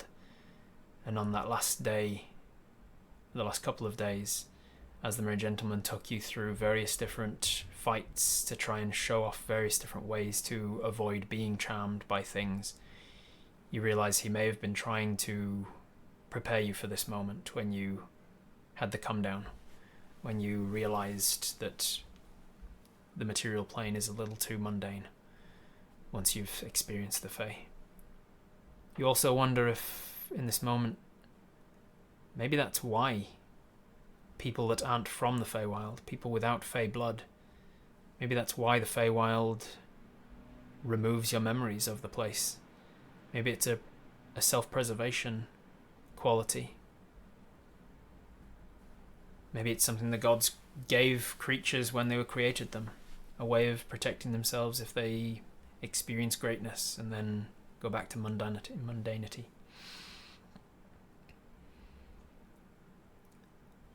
But you think about the god that's in this tree, you think about Drenna. You connect with her on some nature level. A comfort of being a tree one day, perhaps. And you try and assure her with your thoughts that you're going to do everything you can to protect her, to help with the sentinels. And if she has any sort of guidance, to let you know. You're here for her and you feel her. You feel her plight.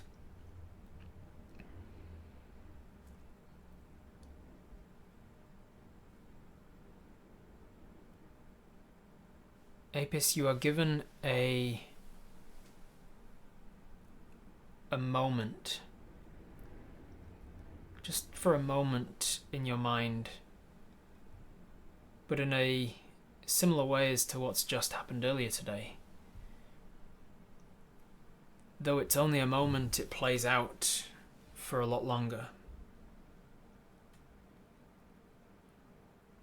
You first feel the wind stop against your skin,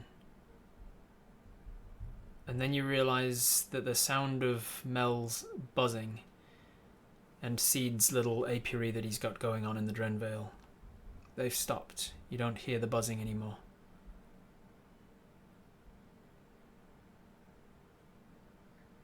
And when you realise the sound and the sensations have stopped, you open your eyes and realise everything is just a dull white. It's bright, but not so bright that it bothers your skin or your eyes. And you look around to see you are surrounded in a circle by elves. Old elves. Very old and wizened looking elves.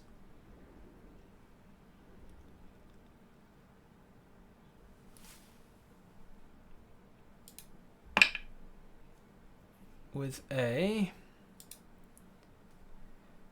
14 perception, you recognize one of them standing in front of you with flowing hair. Her face and her body looks familiar, and you realize that you've seen this as a waterfall, the Water Sentinel. There's a couple next to her that you don't recognize, and then you recognize, though you haven't seen him with his eyes open or standing up tall, you recognize an elf that you've seen on his back, with his arms folded. The Earth Sentinel. I'm going to pull up my World Anvil and tell you some information about them, because with a nat 20, Dren is going to show you a little of what you're doing, a little of why you are doing this. Turning around on the spot slowly, you see 12 of them standing at equidistant apart like the numbers on a clock face. You see the elven woman with long flowing hair, Water.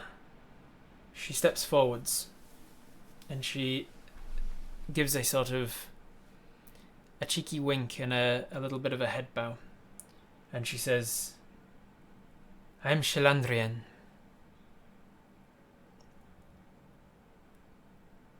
There's a couple more beside her that you don't recognize. One steps forward, has a much more of a look of an Eladrin, a summer Eladrin, someone with a golden kind of a look to their face. Is Wraith taking notes today? Good luck with the spelling. I will copy and paste the spellings for you into the chat.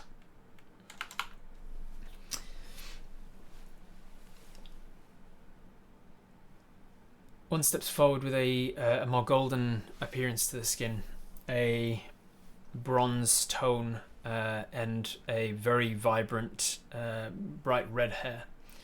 And the red hair is shorter and sort of cropped. Shirakil. Then the one you recognize from lying on his back, the Earth Sentinel. The earthen tones of his clothing matching that of his skin, the browner nature of his wood elven skin. Drapunrith.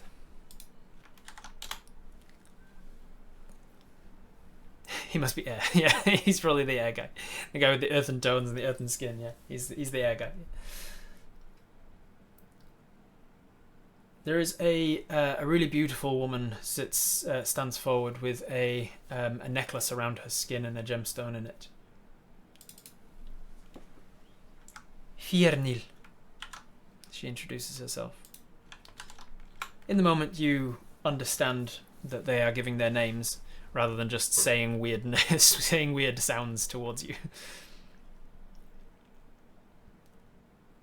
There is another one that you do recognize.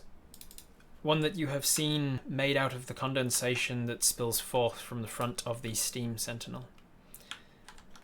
He is an elven man, and he is very old. His hair is grey and long, and one on both sides of his face, and frames an incredibly elderly face, which for an elf means he must be exceptionally old. Filiarian. He steps forward and explains. Another steps forward. An elven woman with a very androgynous look about her, even more so than usual for an elf.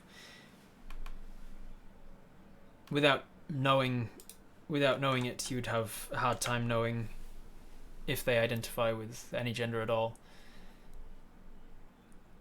But they wear earthen tones of a woody kind of a nature. Clariamil.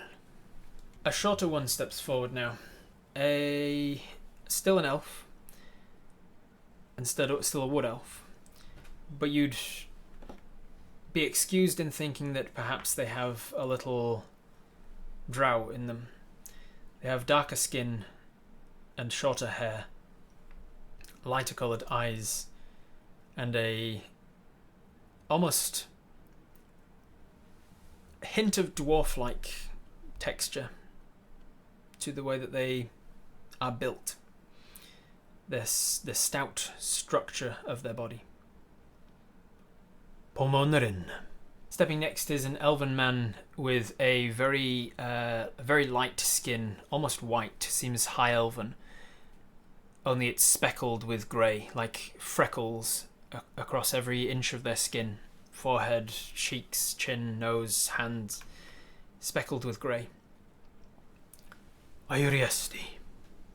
He breathes forwards. There is a very thin and wispy woman.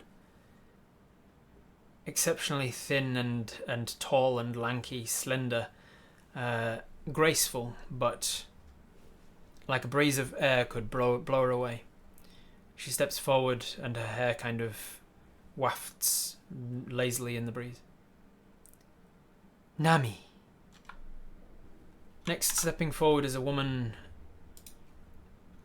with a very pronounced and structured cheekbones and chin.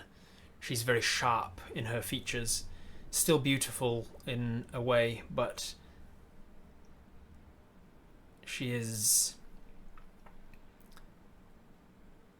more angular in all appearances and the way that she moves. Shalandrepi.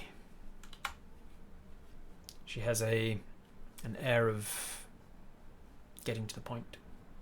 There is a smirking sort of a gentleman steps forwards. He's got a cheeky sort of a look to him. Slick back hair and quite handsome in a devilish kind of a way. Roideni.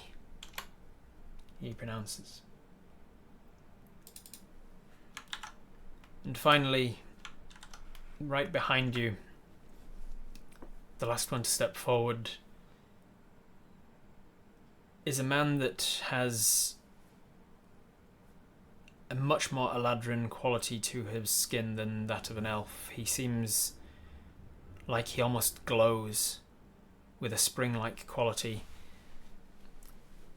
If he's an elf, he's a high elf, and he is high elf of the purest descent, it seems. His skin almost glows and his eyes are bright. Veranst.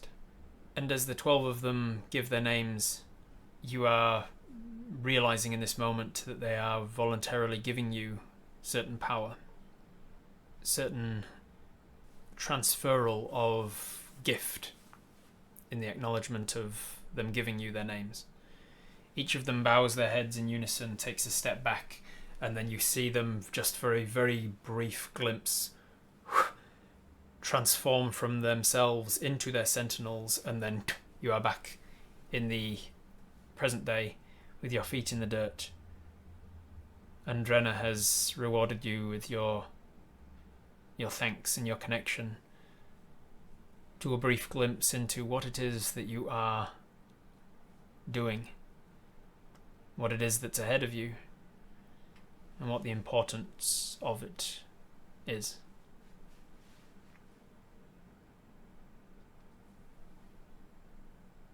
What do you want to do now?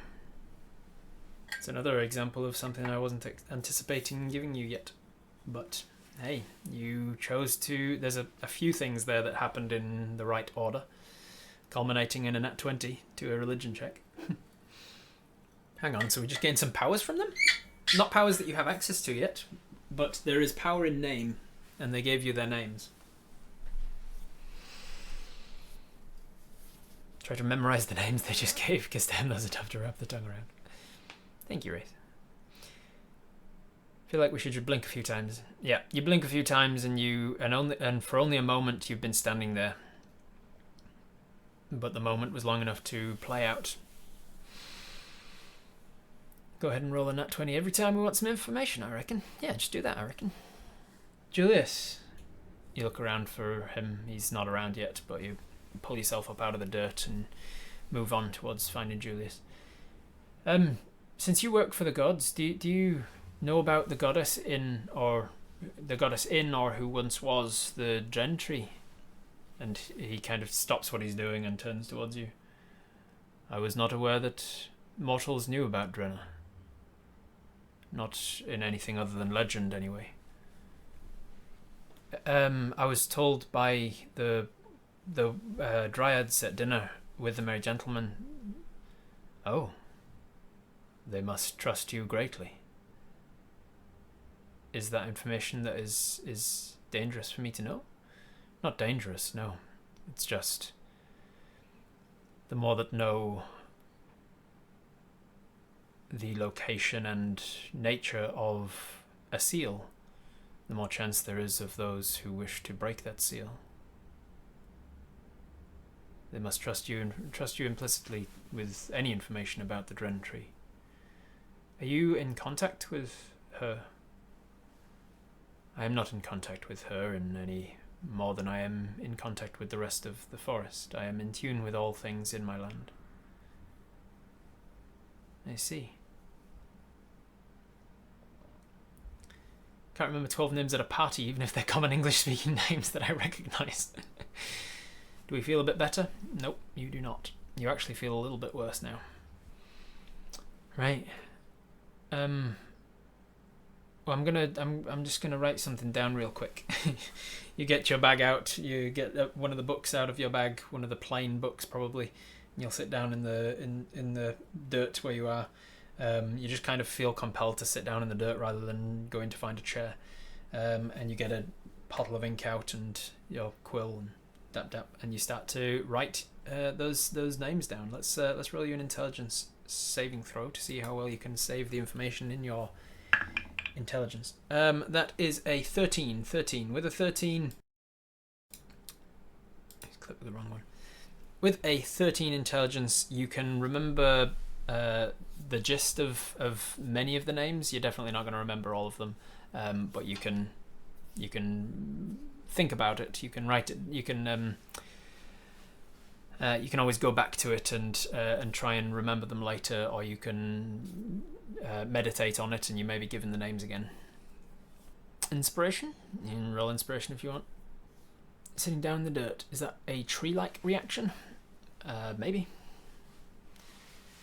You speak up from the ground to Julius. With what I've learned about her and her position on portals, I've had the thought that we could be allies. I think I might have been right about that based on what just happened.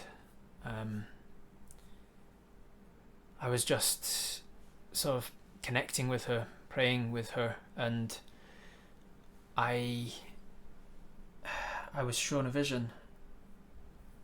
Julius sort of kneels down in front of you at this point. He's showing you his full attention. Visions are very important to a celestial. I was shown a vision. I was surrounded by 12 elves, and each of them gave me their names. Do you remember any of the names? There was one definitely called Nami, and there was one Roidolin, I think, Pomondreth or something. And Julius kind of nods in understanding.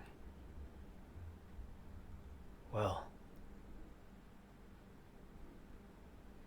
Apis, I think we can expect great things from you. What? Why? It seems that Drenna has spoken to you directly. It is incredibly rare for such a thing to happen. I am honoured and also a little bit scared of the implications of that.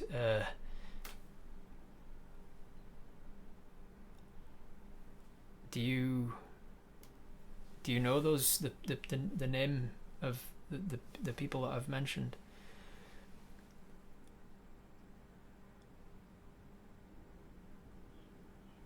From my understanding, you were shown the 12 founders of Drenvale.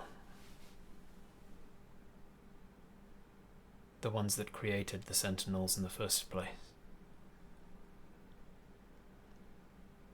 It seems you were privy to information that will somehow aid you in your journey. I think it is not unexpected to anticipate that you will do great things. Great and powerful, great and terrible, great and good. These things are not yet to be determined. They can be determined by your actions. Yeah. Well, hopefully not great and terrible. I think maybe I'm more important than I may be able to live up to. I'll try my best, but it's a lot.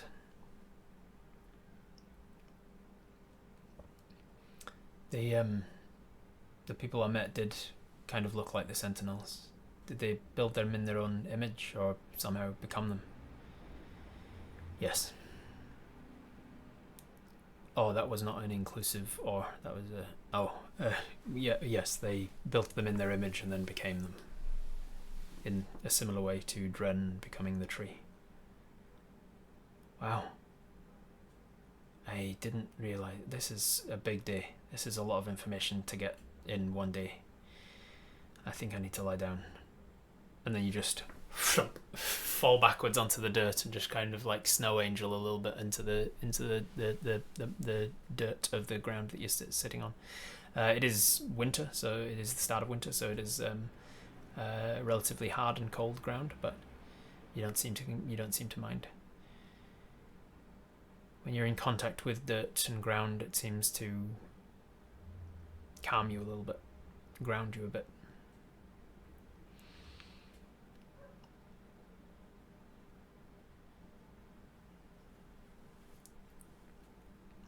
Has the Dren tree given visions to others many times before?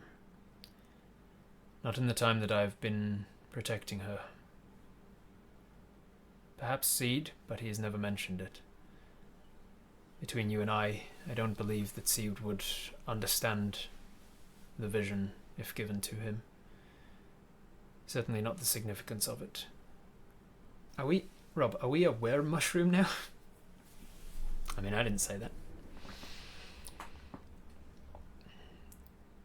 I hope we don't grow roots while we sleep. That'd be an interesting side effect. So, anything else that you want to do before you long rest? It has been a hell of a long day for Apis. You are absolutely shattered, exhausted, feeling a little bit sick, kind of sad, and you have a lot of information given to you at once. Should I tell the merry gentleman about the names and communicating with Dren? That is up to you, Apis. Your information that you share with that gentleman is your own decisions.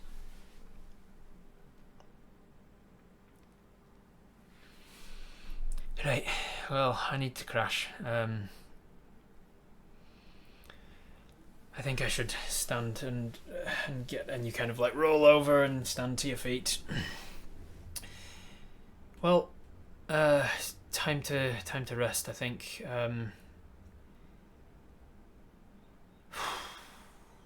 This is a lot. I might have some questions for the dice, maybe. Thank you, Julius. It's been good to talk today. Yes, Apis, I'm always here to talk. And then he sort of canters away to continue on what he was doing, speaking with the denizens of the forest and letting them know what's going on, sort of thing. Just protecting the forest the best he can. You head into one of the buildings. I'm going to roll one more insight. I think it's been enough time. Insight on yourself is getting better. That's a total of 16. With a 16, as you start to ascend the stairs to the second floor where the bedroom is in this building that you stay in within the Drenvale village, you kind of feel more and more queasy the further you go up, and you realize you feel disconnected. In this building you feel disconnected from the ground, you feel ungrounded, you feel anxious. You grab your bedding from the bed and you take it back downstairs and you put it down in the floor in the corner of this room and on the wooden floorboards, and you sleep down here. It feels better, feels more comfortable. Does Apis need a dust bath like a chinchilla? Yeah, maybe. Merry gentleman's on a need-to-know basis from now on, in my opinion. If he's going to keep information from you, you can keep it from him. Do we know if we've asked the dice anything today? It's been such a long day, this neuron feels the dice may not be 100% truthful. I do not know. I do not remember if you've asked the dice anything today. We could go back and try and find out, but I'm willing to say that you haven't asked the dice anything yet.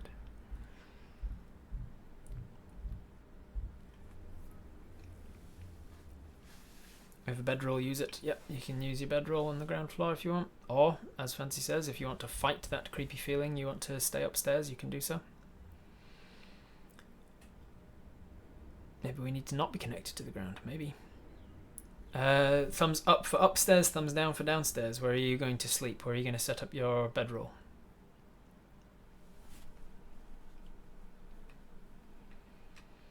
Would we in character right now be thinking about asking the dice though, just because outside of game we know it's a once per day? Would Apis be feeling like asking something right now, sick and disconnected and overwhelmed? Would you really want even more information from the dice? That's a very good question.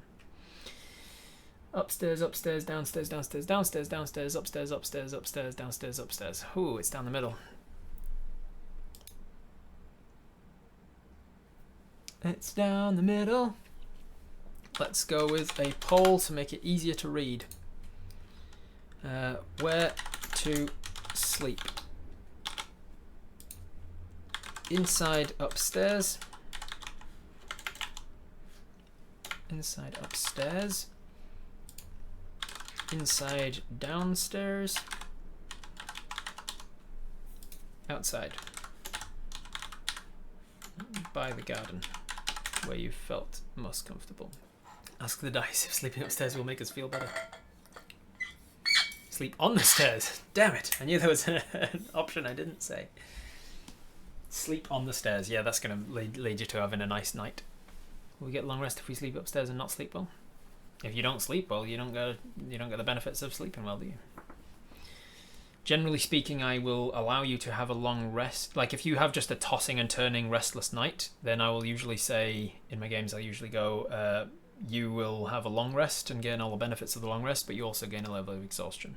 Ooh, not quite a majority. We've got 47% wanting to sleep outside by the garden and 35% wanting to sleep upstairs, and only 18% wanting to sleep downstairs. So we're going to drop it to just the top two and see which one happens, because maybe the inside downstairs would prefer inside upstairs and therefore gets more of a thing. Outside or upstairs? Poll. Sleep. Outside or upstairs? 1 minute to decide right now. As you are upstairs and you're grabbing your things and you're thinking about going downstairs with them because you just don't feel good up here, you don't really feel connected, you feel anxious and not grounded. Might we get a dream from the tree if we sleep outside? Love the dreams. Maybe. Is it too cold to sleep outside? It is pretty chilly at the moment. Let's see what weather is at the moment. It is not raining. So it's but I did get a 3, so that's it's not raining, but it is a little bit cloudy, which is probably for the best because clouds can keep the heat in, so it's not the coldest of nights, and it's only the first couple of days of winter right now. It's the so you're okay for the weather. You've got a bedroll and a blanket, so you'd be fine. All right, with 61% of the vote, we decide we're going to sleep outside. I don't feel comfortable being inside. You go outside, you go over to the garden, and you lay out a bedroll. And Seed, who doesn't really need to sleep all that much, just needs to meditate for a few hours. Seed is busy working, doing his thing, working on Squinty, and he sees you walk over to the garden and lay your bed out, and says, "You sleep out here now?" You say, "Yeah, I just feel like sleeping under the stars, like." Yeah, Seed understands. Seed like to sleep outside often. Okay. Well, I'm just gonna rest here if it's okay. And you rest down into the bedroll, and you just feel comfortable. You feel more grounded, more safe and warm and comfortable, and it's not long before you drift into sleep. You still feel a little bit nauseous, but you're able to ignore that, to push that down, and head to sleep. When you wake up, however, is when we'll pick up next time. All right, I will leave it there, and we will pick up next time with Apis potentially having a dream. We'll pick up with everybody having a dream next time, Fancy, right? That's how that works, right? Start with a dream when it's Fancy's turn to do the Fancy's like ha ha ha. Oh no. All right, we'll leave it there. Thank you very much for joining me, everybody. I will see you next episode. Bye. All hail the algorithm gods. Comment, like, and subscribe.